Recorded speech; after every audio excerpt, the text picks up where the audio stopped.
नमस्कार दोस्तों, स्वागत है आप सभी का। देखिए, उत्तर प्रदेश पुलिस भर्ती बोर्ड ने आह्वान कर दिया है कि भाई हम अगले महीने यानी अप्रैल के लास्ट तक का जो है पुलिस की भर्ती को लेके आ रहे हैं। पुलिस की भर्ती में दो तरह की भर्ती होगी, एक सिपाही की भर्ती होगी, एक दरोगा का भर्ती होगा। ठीक है, तो दोनों के लिए भाई डॉक्यूमेंट्स जो है बहुत जरूरी है, क्योंकि अगर आप पढ़ने में बढ़िया है, अगर आपका डॉक्यूमेंट में गड़बड़ हो गया तो भाई आप बाहर हो जाएंगे। वैसे ही हम चूंकि उत्तर प्रदेश पुलिस में डॉक्यूमेंट वेरिफिकेशन करवा चुके हैं, उसमें डॉक्यूमेंट वेरिफिकेशन में हमारा सब कुछ सही था, तो उस आधार पे हम आपको आज स्टेप बाय स्टेप बताएंगे कि किस तरह से अपने डॉक्यूमेंट को तैयार रखें कि आवेदन करते समय आपसे भूल चूक ना हो, कोई किसी तरह का गलती ना हो, कोई प्रकार का गलती ना हो, जिससे आप आवेदन आसानी से कर सके, आपका बिना त्रुटि रहे, आप आराम से एग्जाम पास करें, डॉक्यूमेंट वेरिफिकेशन पास करें और उसके बाद जाके आप अपना फाइनल सिलेक्शन ले सकें।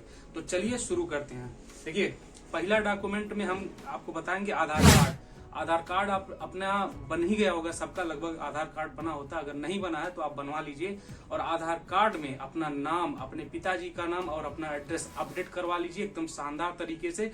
बहुत लोग का बचपन का फोटो होता है, उसको भी अपडेट करवा लीजिए, नहीं तो आगे चल के दिक्कत होता है। तो आधार कार्ड में आपको 3 चीज करवाना, अपने नाम को, जो मार्कशीट में नाम है सेम वही नाम, पिताजी का सेम वही नाम और एड्रेस एकदम क्लियर कट होना चाहिए। हाँ, और फोटो भी अगर आप अपडेट करवा लेंगे तो आपका और बेहतर होगा। ठीक है, क्योंकि आधार कार्ड से ही आजकल सारी चीजें चल रही हैं।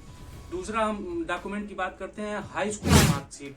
हाई स्कूल की मार्कशीट देखिए, आपका बेस जो होता है हर चीज का, आपके पिताजी का नाम, आपका नाम, आपकी माताजी का नाम, आपका डेट ऑफ बर्थ, ये तीनों वेरीफाई होता है आपके हाई स्कूल के मार्कशीट से। हाई स्कूल के मार्कशीट में जो भी नाम आपका है वही आप अपने आधार कार्ड में, वही अपने इंटरमीडिएट में, वही हर जगह आपको यूज करना। अगर हाई स्कूल के मार्कशीट में कोई भी करेक्शन है तो आप पहले से ही उसको करवा लीजिए, बाद में आपको जाके कोई दिक्कत ना हो। ठीक है ना, बहुत सारे भाइयों का नाम में गलती होता है, पिताजी के नाम में गलती होता है, माताजी के नाम में गलती होता है, इस चीज को आप अपडेट करवा लीजिए। उसके बाद अगला डॉक्यूमेंट आता है इंटरमीडिएट। इंटरमीडिएट के मार्कशीट को देखिए भाई, इंटरमीडिएट के मार्कशीट को सेम उसी तरह से रखना है जिस तरह से आपका हाई स्कूल का मार्कशीट है। जैसे जो नाम आपका हाई स्कूल के मार्कशीट में, वही नाम आपका इंटर में भी होना चाहिए। सेम एकदम A to Z, मतलब सब चीज एक एक अक्षर मैच करना चाहिए। जो स्पेस है वो भी, मतलब जैसे कि आप, हमारा नाम ब्रिजेश प्रजापति है तो ब्रिजेश प्रजापति अगर सटा है तो भी दिक्कत है, उसको अलग अलग होना चाहिए। बहुत लोग ब्रिजेश कुमार प्रजापति मान लीजिए हम लिख दिए, कहीं पे ब्रिजेश प्रजापति लिख दिए तो कुमार कहीं पे गायब है, कहीं पे कुमार अवेलेबल है। तो इन सब चीजों को मेंटेन करवाना है केवल हाई स्कूल के मार्कशीट के हिसाब से। ये चीजें हम उम्मीद करते हैं आप समझ गए होंगे कि इंटर का मार्कशीट एकदम वैसा होगा जिस तरह से नाम गांव आपका लिखा है हाई स्कूल के मार्कशीट में। फिर देखिए, अगर आप दरोगा की भी भर्ती देख रहे हैं, दरोगा में भी आपको अप्लाई करना है, तो आपको चाहिए ग्रेजुएशन का मार्कशीट। ग्रेजुएशन का मार्कशीट मतलब कि आपका रिजल्ट आ जाना चाहिए, आप उसमें कहीं फेल होल नहीं होना चाहिए। बहुत सारे हमारे भाई पूछ रहे थे कि अगर हमारा बैक लगा, तो भाई देखिए माफ कीजिएगा लेकिन वहां पे मार्कशीट अपलोड करना होता है, इसलिए वहां पे आपका पास होना बहुत जरूरी है। कितना नंबर पाए हैं, कितना परसेंटेज है, या अगर आपका ग्रेड वाला है तो किस ग्रेड से आप पास हुए हैं। ठीक है, तो ग्रेजुएशन में भी आपका नाम स्पेलिंग एक अक्षर आप मैच कर लीजिएगा। उसके बाद आप अगर कोई करेक्शन होगा कॉलेज पे करेक्शन करवा दीजिए, अभी आपके पास वक्त है, सुधर जाएगा।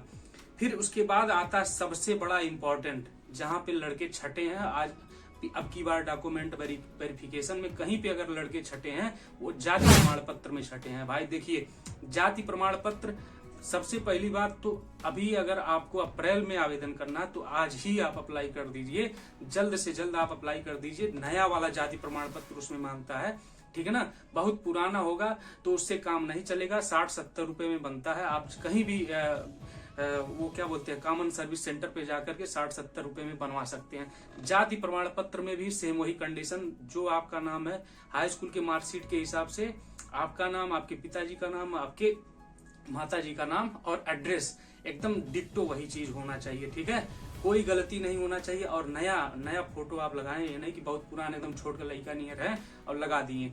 ठीक है, तो जाति प्रमाण पत्र SC ST OBC ये तीनों का भाई नया होना चाहिए। और सबसे इम्पोर्टेंट बात भाई, बहुत सारे भाई अब की बार जो है जाति प्रमाण पत्र सेंट्रल गवर्नमेंट का लगा दिए थे, जो आपको नहीं लगाना। सेंट्रल गवर्नमेंट का अगर आप लगा देंगे तो आप जनरली वहां से आपको रिजेक्ट कर दिया जाएगा और आपको जनरल में काउंट कर दिया जाएगा। इसलिए इस बात का आप ध्यान रखिए कि आपको SC ST OBC अगर आपको लगा रहा है तो आप जो है राज्य सरकार वाले फॉर्मेट का लगाएंगे।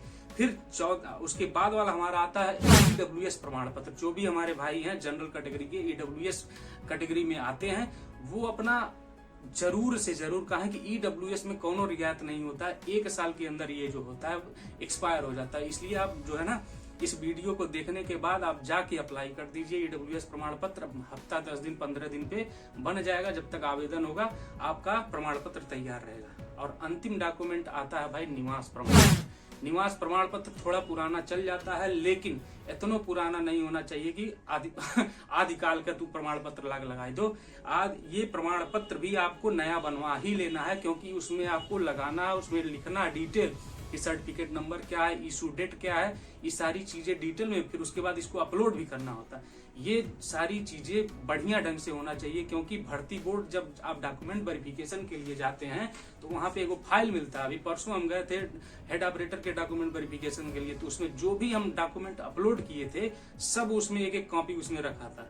तो ये ना सोचिए कि कोनो अंधरा भेबरा वाला डॉक्यूमेंट अपलोड कर दिया और बेवकूफ बनाने का प्रयास करेंगे तो ऐसा रिजेक्ट मार दिए जाएंगे। तो ये जितना भी हम डॉक्यूमेंट बताए हैं, इन सब चीजों को आप तैयार रखिए और अप्लाई करते टाइम साइबर कैफे वाले के काने में तेल डाल दीजिएगा। भैया हमारा जो है नाम वही डालिएगा, जो हम बता रहे हैं अपने तरफ से कुछ हम जो है वो डालने का प्रयास मत कीजिएगा। बहुत सारे ऐसे भाई और बहन हैं जिनका साइबर कैफे वाले गड़बड़ा देते हैं, फार्म एकदम मारते हैं, चौपट कर देते हैं। ठीक है, ऐसा नहीं करना। बैठ के एक एक अक्षर मिला लेना है, अच्छे से मिला लेना है। अगर आप अपने खुद भर रहे हैं तो अपने भी एक एक अक्षर मिला लीजिए, क्रॉस एग्जामिनिंग कर लीजिएगा, उसके बाद ही फॉर्म अप्लाई कीजिएगा। बाकी डॉक्यूमेंट के बारे में अगर आपको कोई भी कंफ्यूजन है तो आप जरूर कमेंट करके पूछिएगा। हम बिल्कुल एकदम 100% सटीक जवाब देने का प्रयास करेंगे। बाकी और कोई क्वेश्चन हो तो वो भी पूछ सकते हैं। बाकी मिलते हैं अगले वीडियो में, तब तक के लिए नमस्कार, जय हिंद।